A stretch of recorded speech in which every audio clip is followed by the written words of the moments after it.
Baruch Ato Baruch Ata. Les Ashkénazes et les Sfarades ont l'air tellement différents. On a la même Torah. Pourquoi ne pas tout faire pareil? Déjà, au niveau des lois, il n'y a quasiment aucune différence. Faire Shabbat, manger des matzot à Pessah, mettre les tefilines, c'est pareil pour tout le monde.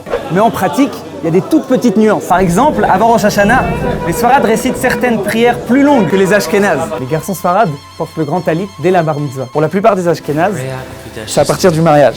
Il y a aussi des voyelles qu'on ne prononce pas de la même manière. Les Sfarades répondent Amen et les Ashkénazes répondent Omein. Mais d'où viennent toutes ces différences? Depuis l'exil d'il y a 2000 ans, on a tous été dispersés un peu partout. En Espagne et en Afrique du Nord pour certains les Sfarades et en Europe de l'Est pour les autres, les Ashkénazes. Chaque communauté a suivi les coutumes des grands maîtres de Torah qui étaient sur place. Et depuis, chacun doit respecter ses règles et les transmettre. Comme nous enseigne le roi Shlomo dans Michelet, tu suivras les voies de tes parents. Et la culture du pays a eu aussi un impact sur les coutumes, les prières, les chants. Chez les Sfarades, c'est souvent assez oriental.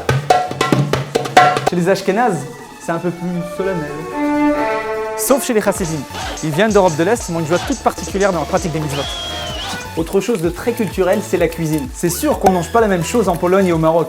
Si vous passez Shabbat dans une famille sfarade, vous mangerez couscous, dafina, keila, matboucha, fricassé. Chez les Ashkénazes, ce sera plutôt gefilte fish, chunt et hareng. Bon, chacun sa chance. Sans ça, il y a aussi d'autres indices pour différencier les deux communautés. Déjà, de manière générale, il y a une plus grande probabilité que la personne soit ashkénaze. Au niveau mondial, ils sont majoritaires à 80%.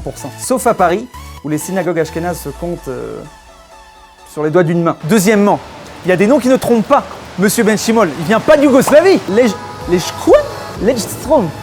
C'est sans doute pas tunisien. Troisièmement, notre pays d'origine a construit notre identité d'aujourd'hui. Que l'on soit marocain, algérien, tunisien, lituanien, chassidim. Finalement, c'est une grande richesse pour le peuple juif. En conclusion, c'est bien la même Torah qui nous guide, mais chacun doit rester fidèle à l'héritage des grands sages de sa communauté. Que ce soit le Rambam, le Or HaChaim HaKadosh, Baba Saleh, ou le Gaon de Vilna, le Baal Shem Tov, le Khatam Sofer, soyez tous fiers de votre patrimoine, respectez celui des autres et soyez tous bénis.